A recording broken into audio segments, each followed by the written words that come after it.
Hello and welcome dear subscribers and non subscribers. आज का हमारा टॉपिक है oxidation state in D block element which is very very important from the board exam point of view. क्योंकि ये board exam point of view से मैंने कहा important है, तो देखते हैं क्वेश्चन कैसे आते हैं। ये है क्वेश्चन कि why do transition element show variable oxidation state. ये तो बहुत ही कॉमन और important question. Explain why the +2 oxidation state of manganese is more stable than so and so. तो इस टाइप के क्वेश्चन फ्रेम होते हैं। इन सारे क्वेश्चंस के आंसर वीडियो के लास्ट में मैंने ऑलरेडी दिए हुए हैं। पहले आप कोशिश करना कि आप कोई आंसर खुद से लिखते बन जाए, और अगर नहीं बनते हैं तो कोई प्रॉब्लम नहीं है, आप प्रैक्टिस करिए उसको, एग्जाम में आपको लिखते बन जाएंगे। ठीक है, बाकी बहुत इजी सा सड़ा सा टॉपिक है, आप आराम से लिख सकते हो अपने मन से। स्टार्ट करते हैं हम टॉपिक अपना।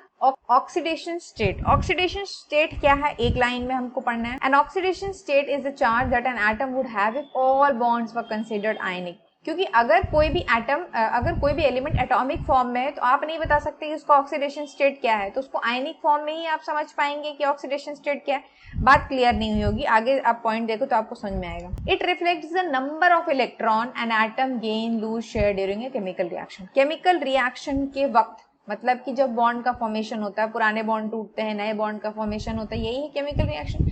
तो उस वक्त एक पर्टिकुलर जो एटम है उसने कितने इलेक्ट्रॉन को गेन किया, कितने लूज किया, कितने को शेयर किया, क्योंकि इन्हीं तीनों के दम पर एक बॉन्ड का फॉर्मेशन होता है या कोई भी केमिकल रिएक्शन होता है, या तो गेन करेगा या लूज करेगा या शेयर करेगा, ये कंडीशन होती है। तो उस समय जो वो इलेक्ट्रॉन गेन लूज और शेयर कर रहा है उसी को आप कहते हैं ऑक्सीडेशन स्टेट। ठीक है, तो वो नंबर ऑफ इलेक्ट्रॉन बताता है भाई कितने लूज हुए, कितने गेन हुए।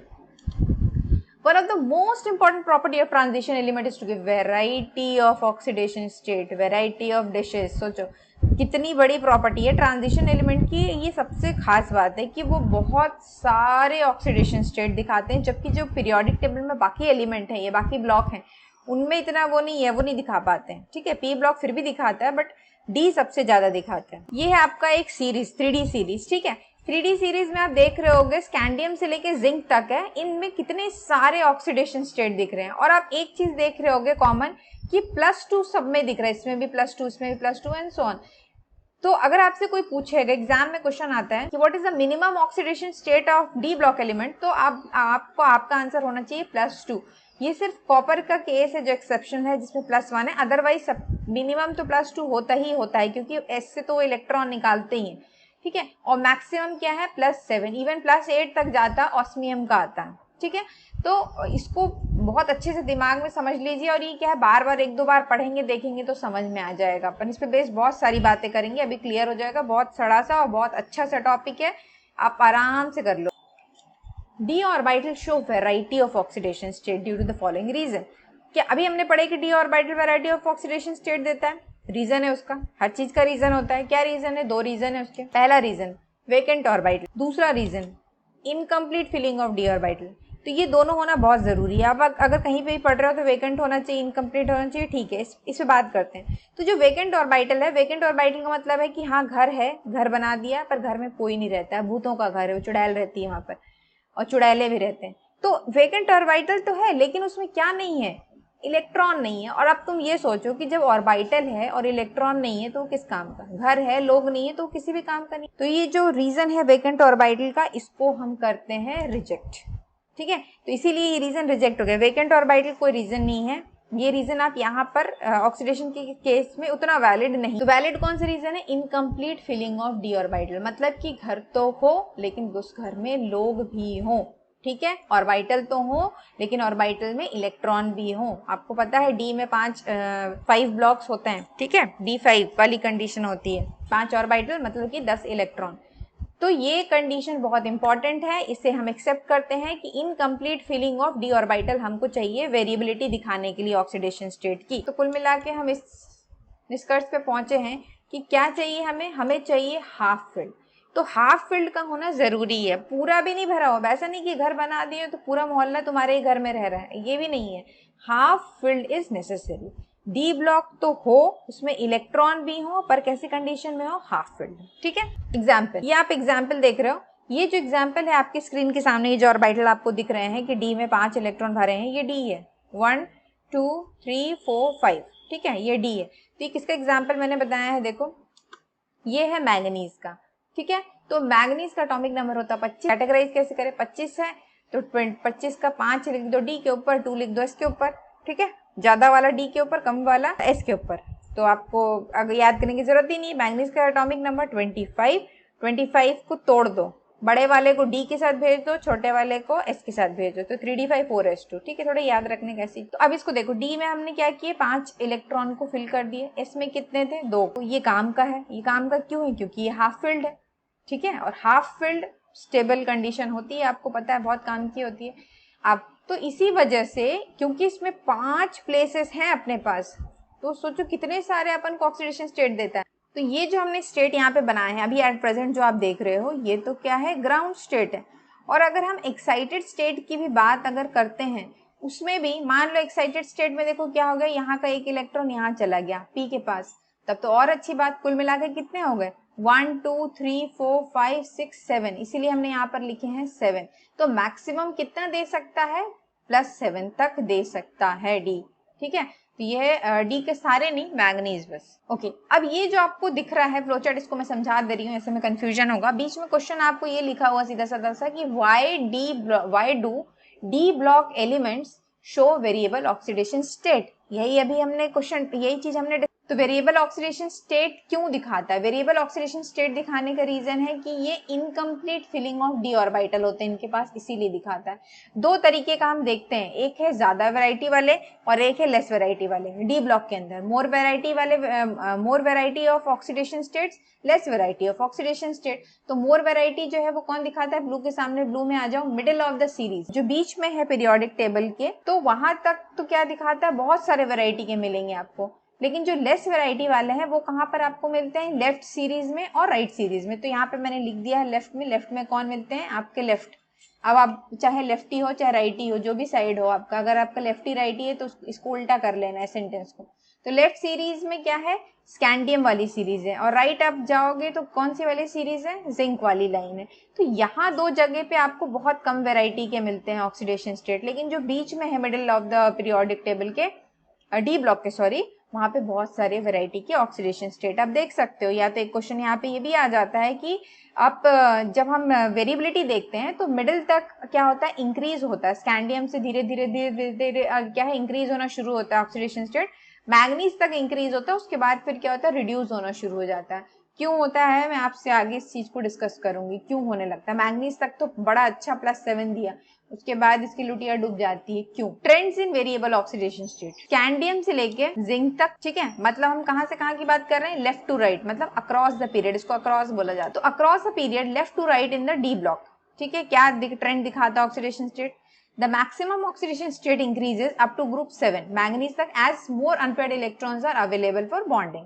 यहाँ पे क्या कह रहा है सीधा सा, जो मैक्सिमम ऑक्सीडेशन स्टेट है वो कहां तक जाता है, +7 तक। अभी हमने पढ़े किसका, मैग्नीज का, ठीक है, क्योंकि उसमें ज्यादा अनपेयर्ड इलेक्ट्रॉन अवेलेबल है बॉन्डिंग के लिए। देखो बॉन्डिंग तो तभी होगी जब अनपेयर्ड इलेक्ट्रॉन होंगे। तो अगर हम मैग्नीज का केस देखें तो मैग्नीज के पास कितने हैं, मैग्नीज के पास इतने सारे, मतलब 2 से लेके वो 7 तक की वेरिएबिलिटी दिखा सकता है। तो मैग्नीज के पास बहुत सारे अनपेयर्ड इलेक्ट्रॉन है, तो इसलिए इंक्रीज होता है। After group 7 the maximum oxidation state decreases because electron start pairing in the D orbital making them less available for bonding. में यही पूछ रही थी आपसे पीछे, जो आपको दिखा रही थी मैं फ्लो चार्ट, तो मैं आपको इन्फोग्राफिक्स के अंदर यही पूछ रही थी कि भाई 7 के बाद +7 ऑक्सीडेशन स्टेट दिया मैग्नीज ने, उसके बाद जो है वो ऑक्सीडेशन स्टेट घटना शुरू हो जाता है, डिक्रीज होना शुरू हो जाता है। क्यों हो जाता है, क्योंकि इलेक्ट्रॉन जो है वो पेयर होने लगते हैं। अब बोलो कि पेयर क्यों होने लगते हैं, ऐसी कौन सी ताकत आ गई, जादू शक्ति। तो पेयर इसीलिए होते हैं क्योंकि अब देखो +7 तक दिया, D5, अब उसके एटॉमिक नंबर भी बढ़ रहे हैं। जब एटॉमिक नंबर बढ़ेंगे तो D के ऊपर 5 इलेक्ट्रॉन नहीं आएंगे, अब ज्यादा आएंगे,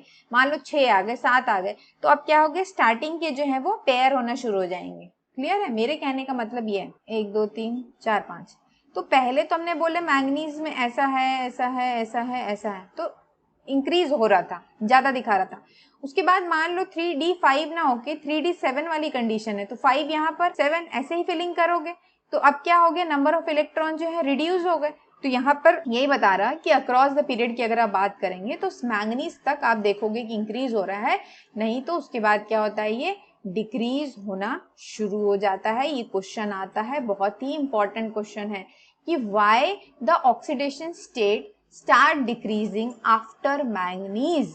तो आपको रीजन देना है because electron start pairing in the D orbital, क्योंकि अब इलेक्ट्रॉन क्या है, पेयर अप होना शुरू हो जाते हैं, जिसके वजह से बॉन्डिंग के लिए जगह बचती नहीं है और क्या होता है, ऑक्सीडेशन स्टेट जो है वो कम मिलते हैं, लेस वैरायटी के मिलते हैं। बस इतना सा आंसर है, अपने अपने भाषा में लिख दीजिए। डाउन अ ग्रुप आप समझ गए होंगे, जिंक से लेके कॉपरनेशियम तक की बात कर रही हूँ। Heavier transition metal can exhibit higher oxidation states more easily due to the large atomic size and shielding effect that makes it easier to lose more electron. Down the group में यहाँ पे क्या बोल रहे हैं कि जैसे ही आप जिंक से लेके कॉपरनेशियम में जाते हो, हालांकि ये वाला जो सीरीज है जिंक वाला, जिंक तो एक्सेप्शन है, नहीं दिखाता है ये, क्योंकि यहाँ पर D10 वाली कॉन्फ़िगरेशन रहते हैं और D10 कॉन्फ़िगरेशन आपको पता है कि बहुत लेस वेरिएबिलिटी ऑक्सीडेशन स्टेट की देगी, तो यहाँ पे ये दे दिया। सो हेवियर ट्रांजिशन मेटल जिनका ऑक्सीडेशन स्टेट वो ज्यादा यहाँ पे बोल रहा है कि ऑक्सीडेशन स्टेट दिखाता है, हालांकि फैक्चुअली देखा जाए तो ऐसा बिल्कुल भी नहीं है, क्योंकि हम जब देखते हैं कि मिडिल तक यहाँ पे इंक्रीज होता है, उसके बाद क्या दिया था, लेफ्ट और राइट में क्या होते हैं, ऑक्सीडेशन नंबर डिक्रीज होते हैं।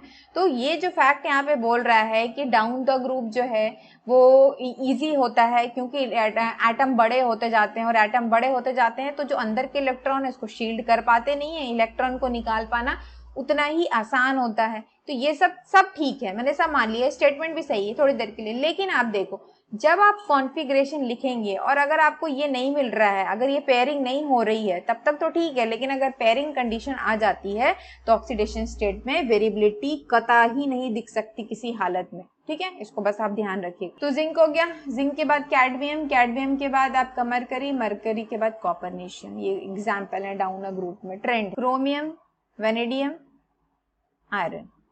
Example of variable oxidation state. Example देखो, अब जब हम वेरिएबिलिटी की बात कर रहे हैं, iron commonly exhibit +2 and +3 oxidation state. In +2 it forms compounds like ferrous sulfate and in +3 it forms ferric chloride. देखो एग्जाम्पल तो पता होना चाहिए। आयरन जो है वो भी डी ब्लॉक का एलिमेंट है। कॉमनली अगर हम उसका ऑक्सीडेशन स्टेट देखें जनरली तो +2 और +3 देता है। ठीक है, इन +2 अगर वो +2 के फॉर्म में है आयरन, तो मतलब वो कौन सा कंपाउंड होता है, फेरस, OUS वाला, फेरस सल्फेट, FeSO4।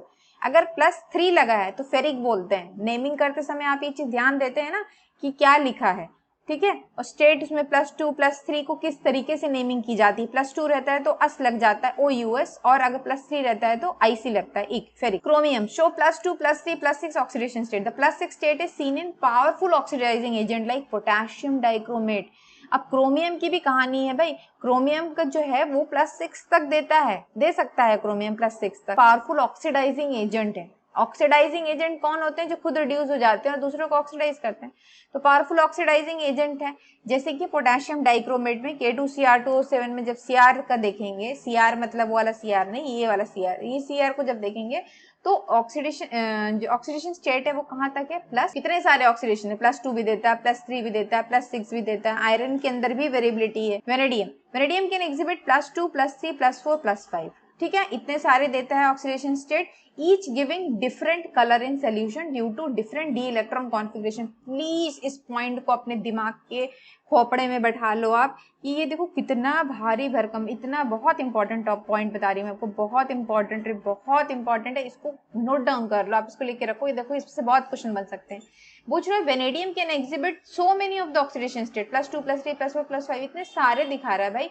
और हर जो ऑक्सीडेशन स्टेट है, अगर इसको सोल्यूशन, इसके जो कंपाउंड है अगर इसको सोल्यूशन में डाला जाए तो सबके कलर अलग अलग होते हैं। रीजन पूछता है क्यों अलग होते हैं, due to D electron configuration. Configuration की वजह से आपको बताना है कि किसमें कितने अनपेयर्ड इलेक्ट्रॉन है। तो देखो आपको याद होगा मैं डी ब्लॉक में मेल्टिंग पॉइंट पढ़ा रही थी, वहां पे भी अनपेयर्ड इलेक्ट्रॉन आया, यहाँ पे भी अनपेयर्ड इलेक्ट्रॉन आया। तो डी ब्लॉक के जो आधे से ज्यादा आंसर है ना, अगर ये क्वेश्चन डी ब्लॉक का आ जाता है ना तो आप आंसर छोड़ के मत आना, ध्यान से समझना उस रीजनिंग क्वेश्चन को। कुछ लिखो मन लिखो ना लिखो, अनपेड जरूर, अनपेड एक वर्ड लिख के मत आना, नहीं तो उड़ा देंगे पेपर को। उसको समझ के आप उस पे उस एक लाइन का रीजनिंग एटलीस्ट लिख के आना, ठीक है। Application of oxidation. पहला application catalysis. The ability to switch between different oxidation state allows d block to serve as excellent catalyst. For example Haber's process आपने पढ़े हो, ये जो एबिलिटी है डी ब्लॉक के पास जो कि बाकियों के पास नहीं है। देखो हर के अंदर कुछ ना कुछ एक बहुत बड़ी खूबी होती है जिसको हम पहचान नहीं पाते हैं। तो वैसे डी ब्लॉक के अंदर एक बड़ी खूबी क्या है कि उसकी प्रॉपर्टी है कि वो स्विच कर सकता है एक ऑक्सीडेशन स्टेट से दूसरा, दूसरे से तीसरा, वैरायटी ऑफ ऑक्सीडेशन स्टेट दिखा पाता है। इसी खूबी के वजह से वो एक अच्छा कैटलिस्ट है, एक्सीलेंट कैटलिस्ट है। बाकियों की अगर कंपेयर करेंगे तो बाकी इतनी अच्छी कैटलिस्ट नहीं है। आपसे अब अगर आपसे मान लो क्वेश्चन आ गया, इसी टॉपिक पे क्वेश्चन आ गया कि डी ब्लॉक एलिमेंट जो है वो एक अच्छे कैटलिस्ट है, D block elements are excellent catalyst, good catalyst हुआ है, तो आप बता सकते हो अच्छे कैटलिस्ट इसीलिए है क्योंकि उनके पास एबिलिटी है कि वो वैरायटी ऑफ ऑक्सीडेशन स्टेट दिखा सकें, so that they are having the ability to show different oxidation state. Example आप लिख दोगे, हेबर्स प्रोसेस अमोनिया के सिंथेसिस के लिए पढ़े थे, vanadium in the contact process for sulphuric acid production. तो ये एप्लीकेशन तो हर टॉपिक का इंपॉर्टेंट होता है, मुझे यहाँ का मिल गया, याद आ गया तो मैंने ऐड कर दिया। Next application is biological function. Elements like iron, copper undergo changes in the oxidation state as part of the biological process, such as oxygen transport in hemoglobin और इलेक्ट्रॉन ट्रांसपोर्ट इन रेस्पिरेशन। ये जो switch है, ये जो बदलाव है, ये जो वेरिएशन है, ये बहुत काम का वेरिएशन है।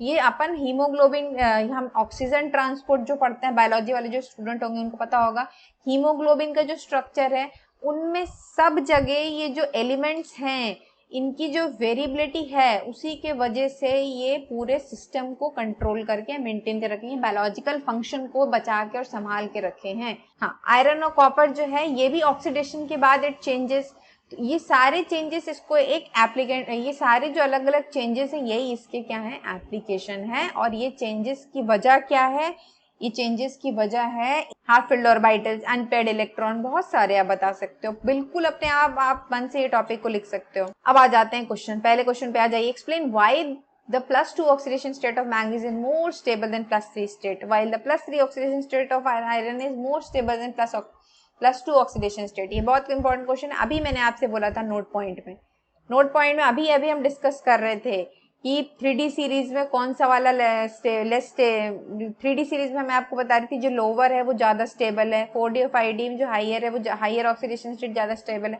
तो यहाँ पे क्वेश्चन ही पूछ लिया कि +2 जो स्टेट है मैंगनीज की वो ज़्यादा स्टेबल होती है +3 से, क्यों? क्योंकि manganese in the +2 oxidation state has the stable electronic configuration of, ध्यान से समझिए इस क्वेश्चन को अगर कोई भी कंफ्यूजन हो रहा है। इस क्वेश्चन में बोल रहा है कि +2 जो है वो ज़्यादा स्टेबल है, क्यों?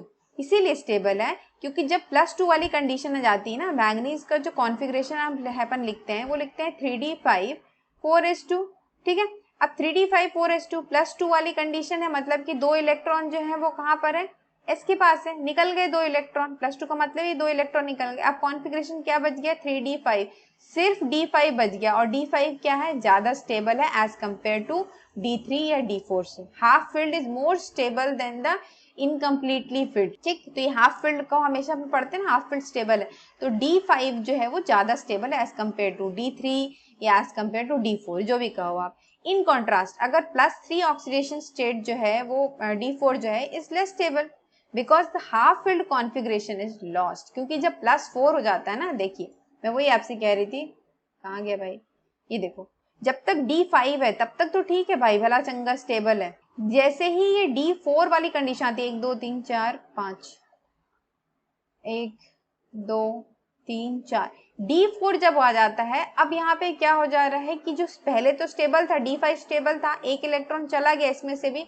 तो स्टेबिलिटी खत्म हो गई, स्टेबिलिटी इज लॉस्ट, क्लियर ना। अब आयरन की अगर बात करें, आयरन का पूछा है वाइल +3, लेकिन आयरन में उल्टा होता है, इसमें ये बोल रहा है कि आयरन में +3 ज्यादा स्टेबल है और +2 कम है। तो ऐसा क्यों है, क्योंकि iron on the other hand in the +2 oxidation state has electronic configuration. देखो कभी भी अगर आपको थोड़ा सा भी कंफ्यूजन हो, इस टाइप के क्वेश्चन आए कि +2 जो स्टेबल है या +3 या +4 कोई भी स्टेबल है, फटाक से उसका इलेक्ट्रॉनिक कॉन्फिगरेशन लिखा करो। इलेक्ट्रॉनिक कॉन्फिगरेशन लिख के देखा करो कि डी में कितने इलेक्ट्रॉन, अगर डी में मैक्सिमम अनपेयर्ड इलेक्ट्रॉन है तो वो स्टेबल है, दूसरे वाले से खत्म। फिर वो कोई भी क्वेश्चन हो, मतलब अगर D5 है और D5 को अगर मैं कंपेयर कर रही हूँ D3 D4 से, तो ऑब्वियसली D5 ज्यादा स्टेबल है D3 D4 से। यही आपको रीजन में लिखना, आपको याद ही क्या करना, अपने मन से लिख दो। तो यहाँ पे जब +3 आयरन जब 3 इलेक्ट्रॉन अपने लूज कर देता है, आप आयरन का जब कॉन्फिगरेशन लिख के देखेंगे तो 3d6 4s2 होता है, मतलब इसमें से 2 इलेक्ट्रॉन जाएंगे, डी में से 1 इलेक्ट्रॉन गया, +3 वाली कंडीशन। तो अब क्या हुआ, यहाँ पे D5 हो गया, और D5 जो होगा वो ज्यादा स्टेबल होगा किससे, +2 से। बात समझ में आ रही है? इतने ज्यादा टाइम इसी क्वेश्चन में लगा रही हूँ, बाकी सब आप लोग खुद अपने मन से करोगे। देखो 3D 4s2, ठीक है, ये बोल रही हूँ मैं। अरे यार क्या ही बोले अब, 4s2, ठीक है। अब देखो +3 का मतलब क्या है, 2 इलेक्ट्रॉन इससे गया, 1 इलेक्ट्रॉन इससे गया, मतलब D के पास यहाँ पे बच गया D5। +2 वाली कंडीशन क्या होगी, +2 वाली होगी 3D6 ही रहेगा, और D और S के दोनों इलेक्ट्रॉन निकल जाएंगे। तो ये वाली कंडीशन ज्यादा स्टेबल है, ये वाली ज्यादा स्टेबल है, D5 वाली ज्यादा स्टेबल है। क्लियर है? तो +3 oxidation state is more stable, और it is having stable configuration then the +2 D6। सीधी सी बात खत्म। Why do transition elements show variable oxidation state? Give an example of an element showing multiple oxidation state। मैं बिल्कुल भी नहीं बताऊंगी, आप ये आंसर अपने मन से लिख दीजिए कि transition element variable oxidation state क्यों दिखाते हैं। अभी सबसे सेकंड स्लाइड में मैंने यही समझाई आपको, क्योंकि उसमें incomplete filling of D orbitals हैं, या हाफ फिल्ड है उसमें, ठीक है, हाफ फील्ड की अवेलेबिलिटी है, जिसके वजह से वो वैरायटी ऑफ ऑक्सीडेशन स्टेट दिखा पाते हैं, और अगर नहीं होते तो वो नहीं दिखा पाते। एग्जांपल दे दो आप मैंगनीज का, +2 +3 +4, ठीक है। यहाँ पे हालांकि रीजन लिखा transition elements of variable oxidation state because of the availability of both n-1d and ns orbital. इससे कंफ्यूज बिल्कुल भी मत होइए। और फिर लिखा है the energy difference between these two orbital is relatively small. अगर आपको इस आंसर को, स्टेटमेंट को समझने में दिक्कत है, आप स्टेटमेंट को मत लिखो। मैंने आपको सेकंड स्लाइड में क्या चीज बताया है, मैंने आपको बताया था due to the presence of incomplete orbitals, due to the presence of half-filled condition, D block is having the ability to show variety of oxidation state, क्योंकि उसके पास हाफ फिल्ड वाली कंडीशन है, जिसके वजह से वो वैरायटी ऑफ ऑक्सीडेशन स्टेट दिखा सकता है। यही रीजन है उसकी वेरिएबिलिटी का। और एग्जांपल मैंगनीज का दे दो, किसी का भी दे दो, कोई जरूरी नहीं है मैंगनीज का ही देना है। Next question is why does chromium exhibit a +3 oxidation state more commonly than a +6? So chromium in the +3 oxidation state has a half filled. अब देखो फिर क्वेश्चन क्या आया कि व्हाई डज क्रोमियम +3 ऑक्सीडेशन ज्यादा दिखाता है एज कम्पेयर टू +6। तो क्रोमियम इन +3, आप क्या करोगे, सबसे पहले अगर आपको कुछ भी आंसर नहीं समझ में आ रहा है तो क्रोमियम को पहले क्या लिख लो आप, इलेक्ट्रॉनिक कॉन्फ़िगरेशन, आखिरी वाला D। देखो अब क्रोमियम में D में कितने इलेक्ट्रॉन आ रहे हैं और S में कितने आ रहे हैं, तो क्रोमियम में D में कितने इलेक्ट्रॉन आ जाएंगे, 3D5 4s1 आएगा, ठीक है। यहाँ पे बोल रहा है जो +3 ऑक्सीडेशन स्टेट है, it has half filled 3D3 configuration, जो कि ज्यादा स्टेबल है किससे, +6 ऑक्सीडेशन। क्लियर है? D0 वाली is highly oxidising and less stable, specially in aqueous solution where it can get reduce to more stable +3 state. तो इतना सारा लिखने की जरूरत नहीं है, आप इसका पहले पहले आप क्रोमियम का क्या लिखो, इलेक्ट्रॉनिक कॉन्फ़िगरेशन लिखो, बाहर वाले शेल का 3D5 4s1। फिर उसमें से बताओ उसमें क्या लिखा है, +3 निकाल के देखो कितने बच रहे हैं, ठीक है, और फिर +6 निकाल के देखो कितने बच रहे हैं, और उसके बाद दोनों को कंपेयर करके अपने आंसर लिख दो। Write down the electronic configuration of manganese as simple as other question, explain why manganese exhibit a large number of, ठीक है। मैंगनीज का आपको इलेक्ट्रॉनिक कॉन्फ़िगरेशन लिखना है और आपको ये बताना है कि मैंगनीज सबसे ज्यादा क्यों देता है। तो क्योंकि मैंगनीज ही एक ऐसा है जिसके पास D5 है, जिसके पास 5 अनपेयर्ड इलेक्ट्रॉन है, ठीक है, ये 5 हाफ फिल्ड है, स्टेबल कॉन्फ़िगरेशन, जिसके वजह से वो सबसे ज्यादा वैरायटी के ऑक्सीडेशन स्टेट देता है। बस transition metal generally form compounds in which they show different oxidation state, explain this property with reference to their electronic configuration. आप इसमें से पढ़िए, सिंपल एज सिंपल, और इसका आंसर आप खुद फ्रेम करके खुद लिखो। कोई भी डाउट होगी तो आप मुझसे पूछ लीजिए। Thank you so much, stay connected for the upcoming video.